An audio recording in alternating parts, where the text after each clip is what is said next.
Hello everyone. Good evening, नमस्कार, जय हिंद। स्वागत है आप सभी का डागर कंसेप्ट के इस ऑनलाइन प्लेटफॉर्म पे। तो भाई कैसे हैं आप सभी लोग? उम्मीद करती हूँ सब लोग बहुत अच्छे होंगे। आपके एग्जाम की तैयारी सभी की बहुत अच्छे से चल रही होगी। तो भाई आप सभी लोगों को पता है कि अपनी पिछली क्लास में हम लोग मेटल और नॉन मेटल के बारे में पढ़ रहे थे, जिसमें हमने अपनी कई सारी मेटल्स को पढ़ लिया था। अब हम अपनी अगली मेटल्स को पढ़ने जा रहे हैं। नेक्स्ट मेटल जो हमें पढ़नी है वो है हमारी एल्यूमिनियम मेटल। ठीक है, एल्यूमिनियम के बारे में हम यहाँ पे पढ़ेंगे। एल्यूमिनियम से क्या कुछ क्वेश्चन आपके पूछे जाते हैं, केवल उन्हीं क्वेश्चंस का डिस्कशन हम अपनी इस क्लास में करेंगे। तो देखिए, सबसे पहले की जो आपकी एल्यूमिनियम होती है उससे क्या क्वेश्चन आपसे पूछे जाएंगे। तो सबसे पहला क्वेश्चन जो आपसे पूछा जाता है कि भाई एल्यूमिनियम धातु मुक्त अवस्था में नहीं पाई जाती। एक क्वेश्चन आर्मी हर बार या फिर किसी ना किसी एआरओ में जरूर पूछ लेती है कि निम्नलिखित में से कौन सी धातु है जो मुक्त अवस्था में पाई जाती है। तो अब तक जो हमने जितनी भी अपनी धातुएं पढ़ी हैं उन सारी धातुओं में हम ये बात पढ़ चुके हैं कि हमारी चांदी जो होती है, हमारी चांदी और हमारा सोना, ये दो धातुएं अब तक हमारी ऐसी आ चुकी हैं जो किस अवस्था में पाई जाती हैं, जो मुक्त अवस्था में पाई जाती हैं। मुक्त अवस्था में आसानी से आपको मिल जाएंगी। तो चांदी और सोना तो आ चुकी हैं, लेकिन अब आती है बारी एल्यूमिनियम की। तो एल्यूमिनियम मुक्त अवस्था में पृथ्वी में नहीं पाई जाती। वो किसी ना किसी ऑक्साइड के साथ या फिर किसी ना किसी क्लोराइड के साथ या फिर किसी अयस्क के रूप में ही हमें प्राप्त होती है। तो याद रखेंगे, एक तो ये तथ्य है। अगला तथ्य हो जाएगा कि पृथ्वी पर सबसे ज्यादा मात्रा में पाई जाने वाली धातु कौन सी होती है? अपनी एल्यूमिनियम। पृथ्वी पे जितनी भी सारी मेटल्स आपकी पाई जाती हैं उन सब में सबसे ज्यादा मात्रा में कौन सी पृथ्वी पे अवेलेबल होती है? एल्यूमिनियम। और ये कई बार आपकी इंडियन आर्मी क्वेश्चन पूछ चुकी है। ठीक है, अब देखो, एक बात और लिखेंगे कि जो आपकी एल्यूमिनियम धातु होती है ये जंग रोधी धातु है, यानी कि इसका संक्षारण नहीं होता, किसी के भी साथ अभिक्रिया करके ये जंग नहीं लगाती। इसी कारण इसका उपयोग उन्हीं कामों में किया जाता है जिनमें ज्यादा से ज्यादा पानी का संपर्क और ऑक्सीजन के संपर्क में कोई भी चीज रहती होगी, वहां पे एल्यूमिनियम से बनाई जाने वाली चीजों का उपयोग होने लगा है। ठीक है, तो लिखेंगे इसके बारे में कि यह एक जंग रोधी धातु है। ठीक है, यह एक जंग रोधी धातु है, जंग इस पर नहीं लगता। इसी कारण इसका उपयोग वर्तमान समय में बर्तन वगैरह बनाने में भी किया जाने लगा है। ठीक है, इसका उपयोग उपयोग हम कहाँ पे करेंगे भाई इसका? तो इसका उपयोग सबसे पहले तो हम इसके उपयोग ही कर लेते हैं। तो जो आपकी एल्यूमिनियम धातु होती है इसका पहला उपयोग तो होता है खाने को गर्म रखने के लिए। खाने को गर्म रखने के लिए जो हम फॉयल पेपर वगैरह लेते हैं, आपको पता है फॉयल पेपर जिसमें हम खाना लपेटते हैं, वो फॉयल पेपर किसके बने हुए होते हैं? एल्यूमिनियम के। यानी कि खाने को गर्म रखने के लिए प्रयोग होने वाले फॉयल पेपर। ठीक है, प्रयोग होने वाले फॉयल पेपर में किसका उपयोग होता है? एल्यूमिनियम का। ठीक है, होने वाले फॉयल पेपर, फॉयल पेपर में पहला काम तो इसका ये हो गया। ठीक है, दूसरा काम इसका होता है कि ये जो धातु होती है वो सीधे यूज कम की जाती है, पर मिश्र धातु बनाने में इसका उपयोग ज्यादा किया जाता है। यानी कोई नई मिश्र धातु बनाई जाएगी तो उसमें एल्यूमिनियम का मिक्सचर बहुत ज्यादा किया जाता है, तो इस मिश्र धातु निर्माण में भी इसका उपयोग करते हैं। ठीक है, मिश्र धातु बनाने में उपयोगी।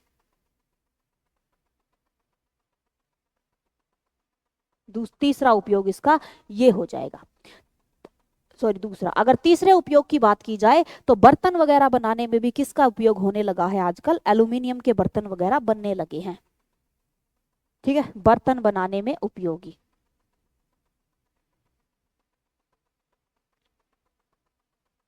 क्योंकि इसके बने बर्तन क्या होते हैं? थोड़े से सस्ते आ जाते हैं।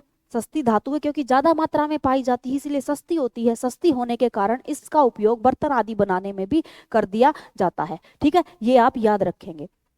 एक और क्वेश्चन है जो इससे हर बार पूछा जाता है, किसी ना किसी वहां पूछ ही लेते हैं, और वो होता है इसके अयस्क से संबंधित। इसके अयस्क से संबंधित होता है कि जो आपका एल्यूमिनियम होता है वो हमें मिलती कहाँ से है?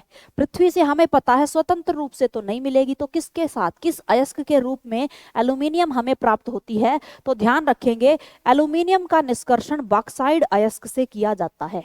इसके अयस्क को आप क्या बोलेंगे? बॉक्साइड।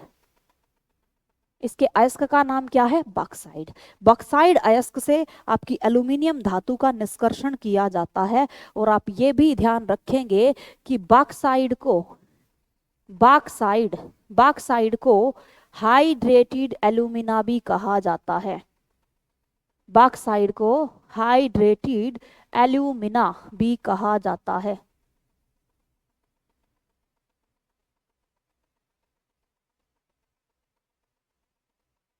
ठीक है, हाइड्रेटेड एल्यूमिना भी शब्द इसके लिए उपयोग किया जाता है, तो आप याद रखेंगे इसके बारे में। ठीक है, आपको इसका अयस्क, ये अयस्क आप हर बार रट लेना, याद रख लेना, बॉक्साइड बॉक्साइड बॉक्साइड बॉक्साइड कई बार पूछा जाता है कि एल्यूमिनियम का अयस्क क्या है? एल्यूमिनियम का अयस्क होता है बॉक्साइड। ठीक है, तो एल्यूमिनियम के बारे में आपको यही तथ्य याद रखने हैं, ज्यादा आपको याद नहीं रखना है। क्वेश्चन कहाँ से पूछा जाएगा? तो पहला तो बॉक्साइड से पूछ सकते हैं, दूसरा पृथ्वी पे सबसे ज्यादा मात्रा में पाई जाने वाली धातु कौन सी होती है? आपकी एल्यूमिनियम।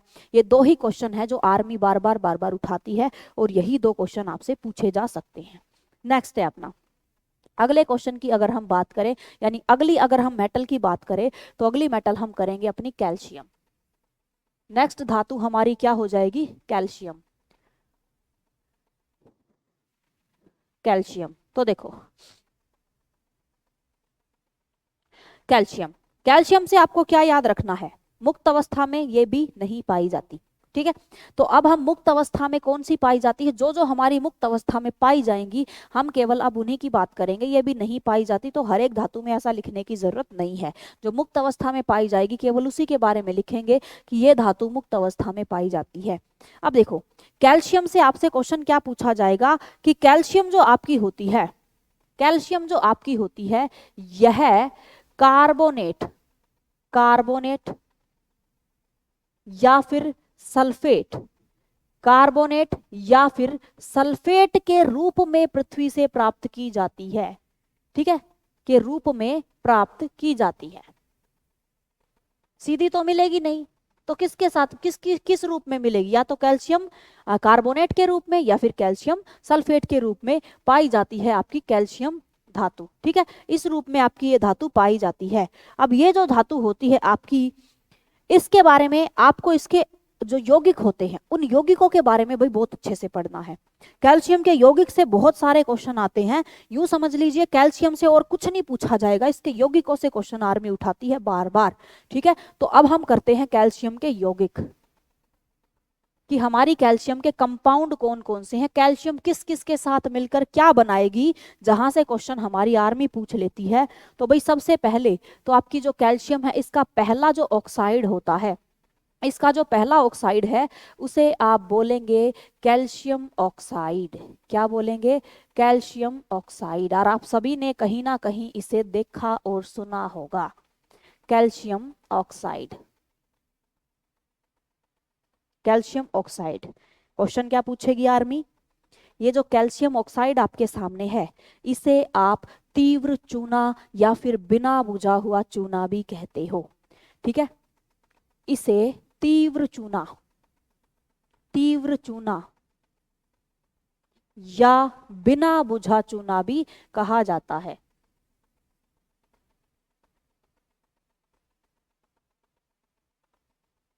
ठीक है, बिना बुझा हुआ चूना भी कहते हैं। और आपसे पेपर में क्वेश्चन आर्मी कैसे पूछेगी कि बिना बुझे हुए चूने का रासायनिक सूत्र क्या होगा? बिना बुझे हुए चूने का रासायनिक सूत्र क्या होगा? पूछ लेंगे आपसे CaO। ठीक है, या फिर आपको दे देंगे CaO का फॉर्मूला दे देंगे और आपसे पूछ लेंगे इनमें से आपका बिना बुझे हुए चूने का फॉर्मूला कौन सा है, आप छाट देंगे, या फिर फॉर्मूला देके आपसे उसका रासायनिक नाम पूछ सकते हैं कि CaO का रासायनिक नाम क्या होता है, तो कैल्शियम ऑक्साइड। ठीक है, ये आप याद रख लेंगे हमारे कैल्शियम के बारे में। ठीक है, इसका उपयोग किया जाता है, इसे तीव्र चूना भी कहा जाता है। अब देखो दूसरा यौगिक जो इसका आपको करना है, दूसरा यौगिक जो आपको इसका करना है उसे आप बोलेंगे CaOH2, कैल्शियम हाइड्रोक्साइड। ये भी पूछा जाता है भाई, ये भी पूछा जाता है, कैल्शियम हाइड्रोक्साइड। हाइड्रोक्साइड। ठीक है, कैल्शियम हाइड्रोक्साइड, ये भी क्वेश्चन कई बार पूछा जाता है। ठीक है, ये सारे के सारे क्या हैं, यौगिक ही तो हैं। यानी कैल्शियम किसी और तत्व के साथ मिलकर एक नया उत्पाद बना रहा है और उसी को हम क्या बोलते हैं, यौगिक बोलते हैं। रासायनिक अभिक्रिया से एक नया प्रोडक्ट बन रहा है। अब देखो, इससे क्वेश्चन क्या पूछा जाएगा, ये तो था तीव्र चूना या फिर बिना बुझा हुआ चूना, इसे कहा जाता है बुझा हुआ चूना। इसे क्या कहोगे, बुझा हुआ चूना।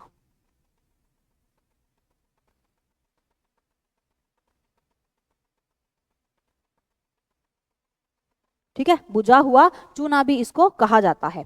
अगला आपको इसके बारे में क्या याद रखना है कि ये जो होता है, ये जो आपका चूना होता है, इसका उपयोग कहाँ पे करोगे, तो इसका उपयोग ब्लीचिंग पाउडर वगैरह बनाने में किया जाता है। और आपका ये जो बुझा हुआ चूना होता है, ये क्या करता है, जब आप कैल्शियम ऑक्साइड को पानी में मिक्स कर दोगे तो आपको प्राप्त हो जाएगा कैल्शियम हाइड्रोक्साइड। ठीक है, तो इसके बारे में पहला तथ्य तो आप ये याद रखेंगे कि कैल्शियम ऑक्साइड को जल में मिलाने पर, कैल्शियम ऑक्साइड को जल में मिलाने पर आपको कैल्शियम हाइड्रोक्साइड प्राप्त होता है।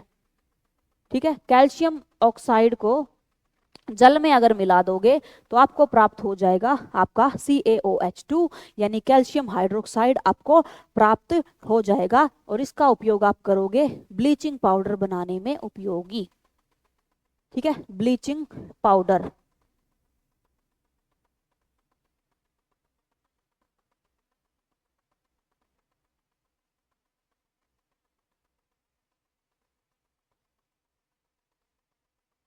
ठीक है, याद रखेंगे, ब्लीचिंग पाउडर बनाने में उपयोगी होता है। अगला देखो भाई, नेक्स्ट, अगर हम अगले उसकी बात करें तो अगला आपको करना है कैल्शियम क्लोराइड।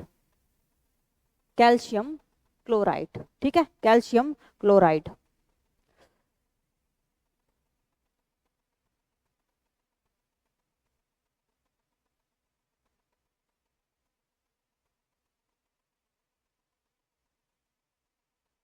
ठीक है, आपका कैल्शियम क्लोराइड, ध्यान रखेंगे कैल्शियम क्लोराइड के बारे में। अब देखो, ये कैल्शियम क्लोराइड जो है आपका, इसका उपयोग आप कहाँ पे करोगे, तो देखो सबसे पहले तो इसका उपयोग किया जाता है, समुद्र का जो पानी होता है, समुद्र के पानी में आपको कैल्शियम क्लोराइड बहुत बड़े लेवल पे मिल जाएगा। और इसका उपयोग हम कई बार बर्फ आदि में मिश्रित करने में भी मिला देते में भी उपयोग कर लेते हैं, ताकि जो बर्फ होती है वो थोड़ा सा जल्दी पिघल जाए।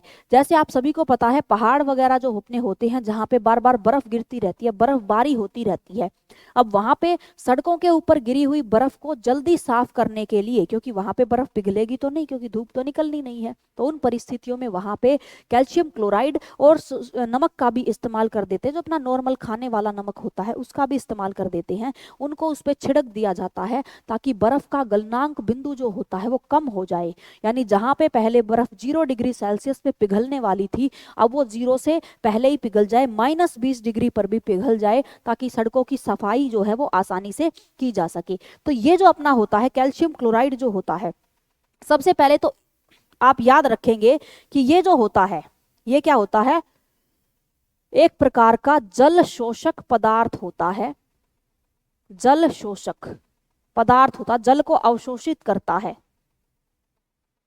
इसी कारण इसे बर्फ में मिश्रित किया जाता है,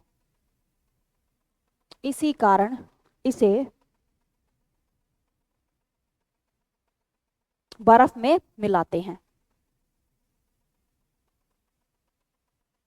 ठीक है, हम इसे किस में मिला देंगे, बर्फ में मिश्रित कर देते हैं, ताकि बर्फ जो है उसका गलनांक बिंदु, मेल्टिंग पॉइंट थोड़ा सा क्या हो जाए, थोड़ा सा कम हो जाए। ठीक है, एक और याद रखेंगे, अगला इसका याद रखेंगे नंबर 4। नंबर 4 यौगिक इसका आप याद रखेंगे CaOCl2, CaOCl2, कैल्शियम ऑक्सीक्लोराइड। क्या बोलेंगे आप इसे, कैल्शियम ऑक्सीक्लोराइड, कैल्शियम ऑक्सीक्लोराइड।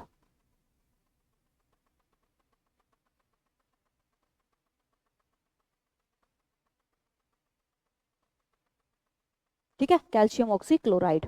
और एक चीज और याद रखेंगे भाई साहब, कैल्शियम ऑक्सीक्लोराइड के साथ साथ इसी को विरंजक चूर्ण भी कहा जाता है।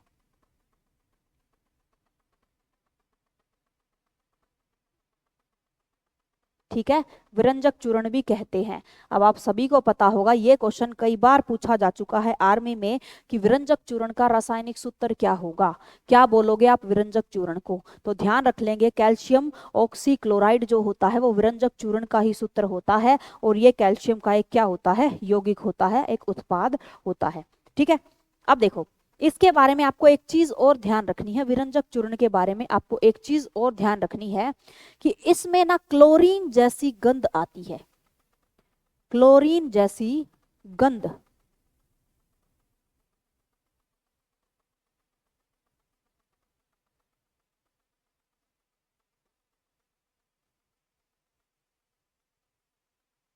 ठीक है, क्लोरीन जैसी गंध, स्मेल, क्लोरीन में जैसी स्मेल आती है ना, वैसी एक बदबूदार सी गंदी सी स्मेल इसके अंदर आती है।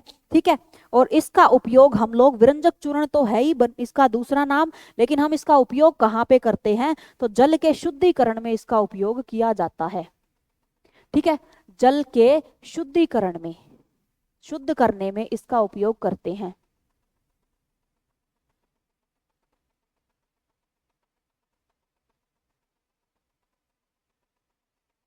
ठीक है, जल के शुद्धिकरण में उपयोगी होता है आपका ये कैल्शियम ऑक्सीक्लोराइड। ठीक है, तो याद रख लेंगे इसके बारे में। उसके बाद अब आते हैं हम अगली मेटल के ऊपर, क्योंकि इसके दो यौगिक तो और भी हैं, जिप्सम भी है, पीओपी प्लास्टर ऑफ पेरिस भी है, लेकिन सीमेंट में वो हम कर चुके हैं, तो दोबारा उनको क्यों करना है। ठीक है, कैल्शियम क्लोराइड और आप सॉरी जिप्सम और आपका पीओपी। भाई आप सभी को पता है जिप्सम का रासायनिक फॉर्मूला क्या है। ठीक है, कैल्शियम सल्फेट प्लस में डाइहाइड्रेटेड कैल्शियम सल्फेट जिप्सम का सूत्र है, यानी वही कैल्शियम सल्फेट जो अभी अभी हम पढ़ के आए हैं, उसके साथ अगर पानी के 2 मॉलिक्यूल्स को भी ऐड कर दो तो जिप्सम बन जाएगा। और आधा 1.5 मॉलिक्यूल जल जाए, हाई टेम्परेचर पे जिप्सम को गर्म कर दो, आधा मॉलिक्यूल बचे, ठीक है, सेमी हाइड्रेटेड कैल्शियम सल्फेट, वो फिर क्या बन जाएगा, आपका पीओपी बन जाता है। ठीक है, तो यहां तक ये चीजें आप सभी लोगों को समझ में आई होंगी कैल्शियम के बारे में। ध्यान रखिएगा, ज्यादा कुछ आप ना याद रखो तो मैं आपको बता देती हूं, विरंजक चूर्ण किसको बोलोगे। ठीक है, याद रख लेना। ठीक है, ये आप चाहे कैल्शियम क्लोराइड का सूत्र आप ना भी याद रखो, तो अब तक नहीं पूछा गया है, कोई बात नहीं होगी, ना पूछा गया है तो। ठीक है, आगे की बात करें तो अपना बुझा हुआ चूना और बिना बुझा हुआ चूना, ये याद रखेंगे, सूत्र भी याद रखेंगे और इनका रासायनिक नाम भी याद रखेंगे। दोनों दोनों तरह से क्वेश्चन पूछा जा चुका है, आगे भी पूछा जा सकता है, तो इस चीज को आप ध्यान रख लेंगे। अगली मेटल जिसके बारे में हम बात करेंगे वो है भाई अपना लोहा, क्योंकि अब तक हमने लोहे के बारे में बात नहीं की है भाई।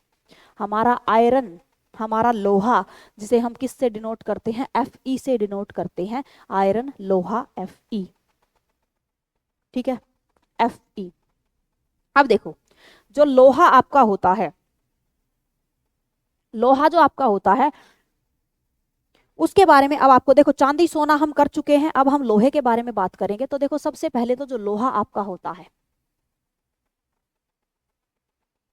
लोहा जो आपका है उसके बारे में आप क्या याद रखेंगे कि यह मुक्त अवस्था में लोहा भी नहीं पाया जाएगा, हमारा मुक्त अवस्था में नहीं पाया जाएगा। इसके तो अच्छे खासे अयस्क होते हैं जो आपसे पूछ भी लिए जाते हैं, 4 4 5 5 अयस्क हैं अपने लोहे के।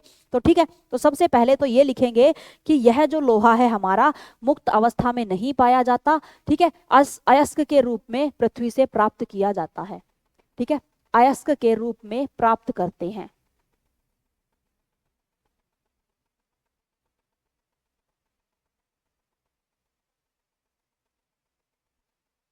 और के रूप में हम इसे प्राप्त करते हैं, मुक्त रूप में आयरन लोहा आपका नहीं पाया जाता। अब देखो, जो लोहा आपका होता है इसको आपका याद रखना है, लोहे के कुछ अयस्कों के बारे में आपको याद रखना है कि लोहे के अयस्क कौन से हैं, पूछ लिया जाता है भाई कई बार। अयस्क, लोहे के अयस्क और क्या है इसके, तो देखो भाई, हेमेटाइट, याद रखेंगे, हेमेटाइट लोहे का अयस्क होता है। दूसरा होता है मैग्नेटाइट, हेमेटाइट, मैग्नेटाइट, लिमोनाइट,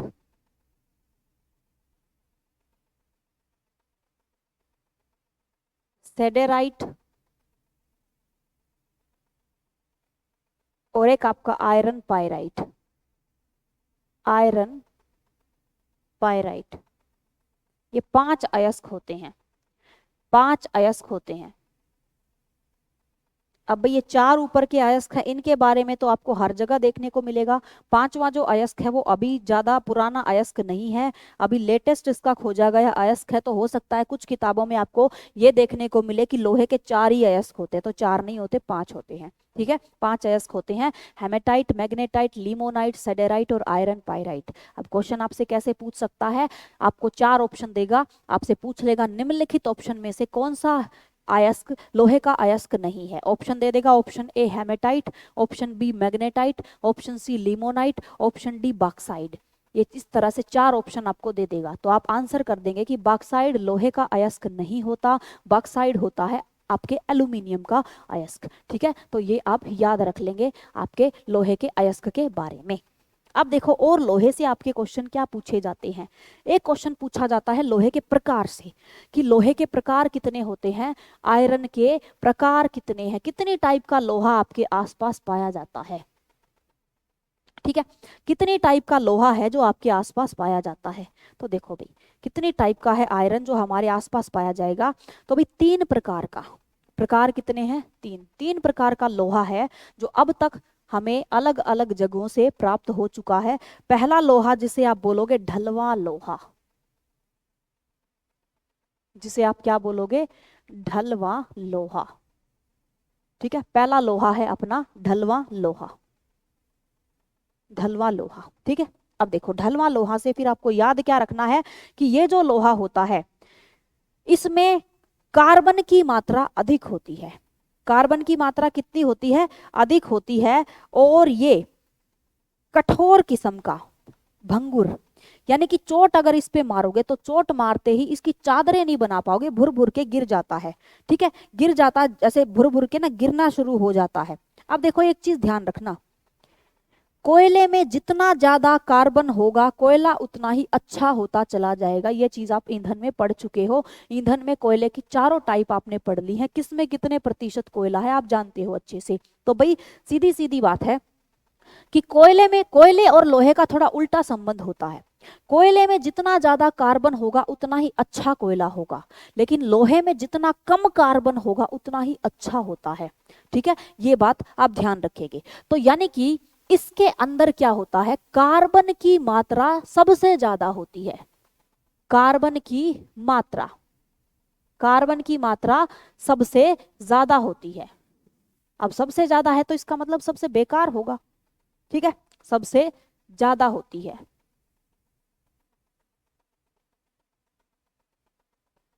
ठीक है, कार्बन की मात्रा सबसे ज्यादा होती है। और कितनी होगी, कार्बन लगभग 2.5% इसके अंदर होता है। कार्बन 2.5% होता है। ठीक है, अब आप कहोगे 2.5% कोई ज्यादा तो नहीं है।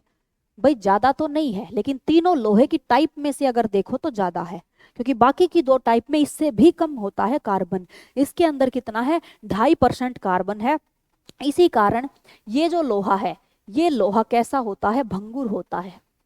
ये लोहा भंगुर होता है, इसकी पतली चादरें नहीं बना सकते, भंगुर टाइप का लोहा होता है। इसीलिए इसको निम्न कोटि का लोहा बोला जाता है।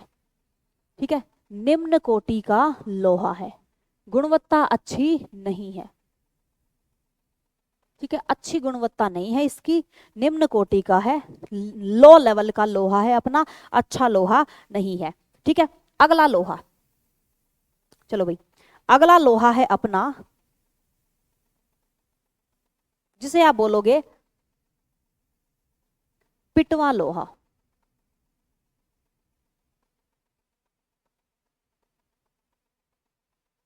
जिसे आप क्या बोलोगे, पिटवा लोहा। ठीक है,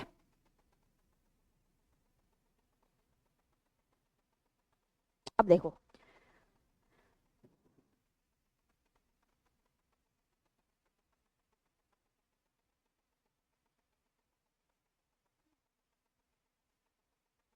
पिटवा लोहा। अब ये जो लोहा होता है आपका पिटवा लोहा, ये लोहा अच्छा होता है, अच्छा माना गया है, क्योंकि इसमें क्या होता है, आयरन की मात्रा, उसकी कार्बन की मात्रा जो होती है वो कैसी होती है, कम होती है। ठीक है, तो याद रखेंगे कि ये जो हमारा है पिटवा लोहा, जो हमारा है ये लोहा, कार्बन की मात्रा कम होती है इसके अंदर,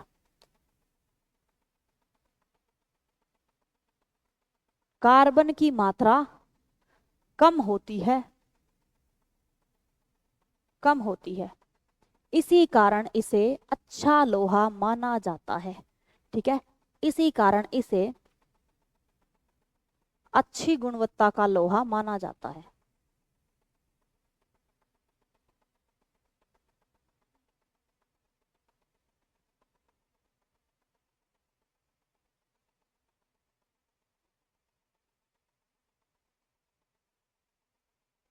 ठीक है, अच्छा मानते हैं हम इसको। अच्छा क्यों मानते हैं, क्योंकि भाई इसके अंदर क्या क्या है, कार्बन की मात्रा कम है। अगर बात करें कि भाई कार्बन की मात्रा है कितनी, तो कार्बन इसमें, कार्बन कार्बन इसमें ये मान के चलिए आपका 1% से भी कम होता है।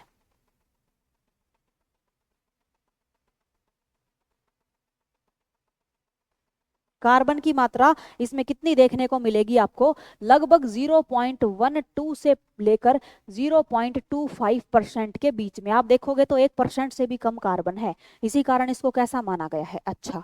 ठीक है,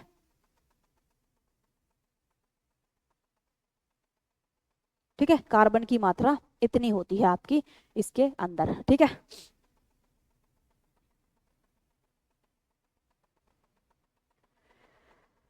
अब देखो भाई, अगर हम बात करें आप सभी से कि आर्मी क्वेश्चन आपसे इससे को यहां तक जितना पढ़ा है लोहे के बारे में, जितना भी आपने यहां तक पढ़ा है वहां तक आर्मी आपसे क्वेश्चन कैसे पूछेगी।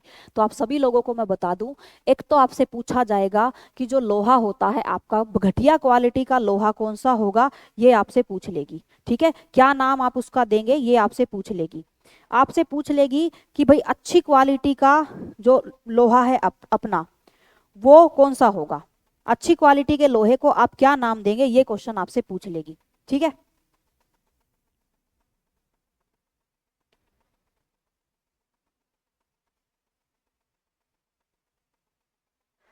अब देखो, एक क्वेश्चन मैं आपको और बता दूं, एक होता है कच्चा लोहा। ठीक है, तीसरा टाइप होती है अपनी कच्चा लोहा, उससे आपसे क्वेश्चन नहीं पूछेंगे, बस नाम नाम याद रख लेना, कच्चा लोहा, पिटवा लोहा, ढलवा लोहा। ये तीन टाइप का लोहा अपना होता है, कच्चा, ढलवा और पिटवा। पूछा जाएगा ऊपर वाले दो से ही, पिटवा घटिया क्वालिटी का कौन सा, अच्छी क्वालिटी का कौन सा। तो यूं समझ लो बस, पिटवा लोहा कि जो पिटवा लोहा है वो सबसे बेस्ट क्वालिटी का होगा, क्योंकि इसके अंदर जो कार्बन है सबसे कम होगा। अब आप बात करेंगे कि आयरन का एक खास मिश्र धातु होती है जो आयरन से बनाई जाती है। ठीक है, उसके बारे में भी आप लोग को यहाँ पे साथ में पढ़ के चलना है। ठीक है, उसके बारे में भी आप पढ़ेंगे, वहां से भी क्वेश्चन आपसे पूछ लिया जाता है। उसके बाद फिर आपका आयरन से संबंधित जितने क्वेश्चन आपके बनते हैं वो क्वेश्चन आपके पूरे हो जाएंगे। ठीक है, आयरन पूरा हो जाएगा आपका। चलो, और फिर कल की क्लास में मेटल्स पूरी हो जाएंगी, मेटल पूरी होने के बाद फिर अपनी नॉन मेटल शुरू कर देंगे। नॉन मेटल में ज़्यादा हमको वैसे भी नहीं पढ़ना है। क्यों नहीं पढ़ना है, क्योंकि भाई मेटल्स के बारे में बहुत सारी चीज़ें तो हम वैसे ही पढ़ चुके हैं, तो अब उसके बारे में क्या पढ़ेंगे, अब उसके बारे में ज़्यादा कुछ पढ़ना है नहीं हमें। बहुत सारियों के बारे में तो पढ़ चुके हैं, क्योंकि गैस रूप में पाई जाती है। ठीक है, तो देखो भाई,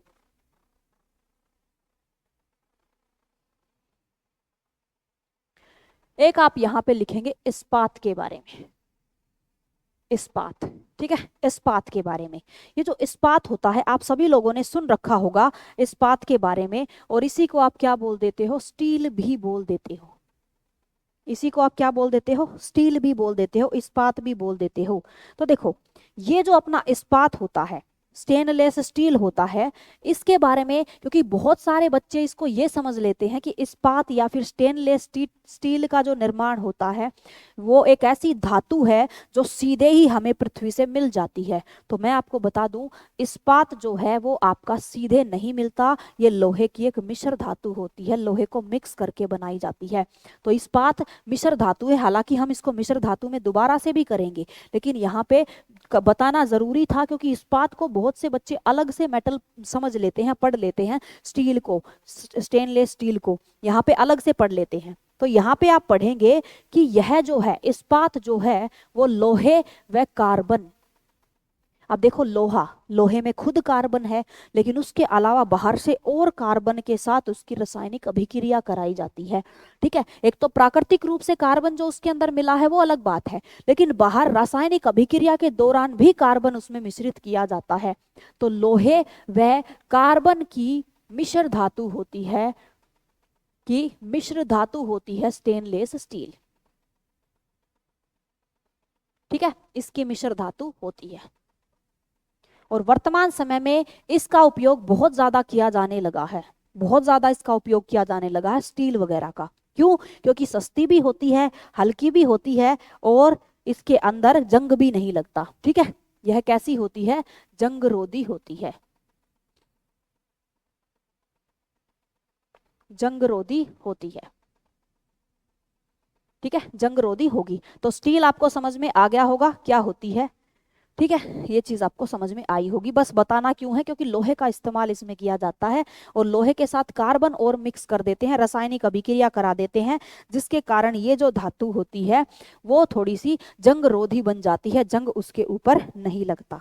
ठीक है, इसके आपको कोई यानी कि वो नहीं करने हैं, यौगिक वगैरह कोई नहीं करने हैं, आपसे नहीं पूछे जाते। यौगिक तो हर एक के होते हैं लेकिन आप लोगों को नहीं करने हैं, क्योंकि क्वेश्चन आपके आयरन के यौगिक से नहीं पूछे जाते। ठीक है, तो अब आपकी धातु बची है जो हमको करनी है। एक तो तांबा, तांबा आपका बचा हुआ है, तांबा जरूरी है, तांबे की मिश्र धातुएं बहुत जरूरी हैं जो बार बार पूछी जाती हैं। हम इसके अलावा पढ़ेंगे जिंक के बारे में कुछ बातें, हम पढ़ेंगे थोरियम के बारे में, और एक आपका पढ़ेंगे हम, ये समझ लीजिए कि पारा, सीसा और आपका एक होता है यूरेनियम। ठीक है, ये 4-5 धातु हैं। पारे और शीशे के बारे में ज्यादा बातें नहीं याद रखनी, थोड़ी थोड़ी कुछ बातें आपको याद रखनी है। तो मान के चलिए 2-3-4 धातुएं आपकी बची हुई हैं, और जैसे ही वो पूरी होंगी हम अपना अगला टॉपिक शुरू कर देंगे, यानी कि इसी टॉपिक का नेक्स्ट पार्ट शुरू कर देंगे, जिसे आपने क्या बोला था, अधातुएं। अधातुएं होने के बाद वो जो सारी की सारी मिश्र धातुएं इसकी होती हैं, मिक्स धातुएं होती हैं, वो हम आपको यानी कि प्रिंट के रूप में, पीडीएफ के रूप में आपको दी जाएंगी। ठीक है, क्योंकि सिर्फ उनमें तो याद ही करना है कि कौन सी धातु को किसके साथ मिलाओगे तो क्या बनेगा, और उसका उपयोग आप अपने दैनिक जीवन में कहाँ पे करते हो। ठीक है, तो उम्मीद करती हूँ भी सभी लोगों को ये चीज़ें समझ में आई होंगी, और आप सभी लोग इस क्लास को ज़रूर करिएगा। इंपॉर्टेंट पॉइंट है आपके इसमें सारे के सारे, तो आप सभी लोग उसको ध्यान से पेपर में अटेम्प्ट करेंगे। तो फिर मिलते हैं आपसे अपनी अगली क्लास में, तब तक के लिए जय हिंद, जय भारत, धन्यवाद सभी को।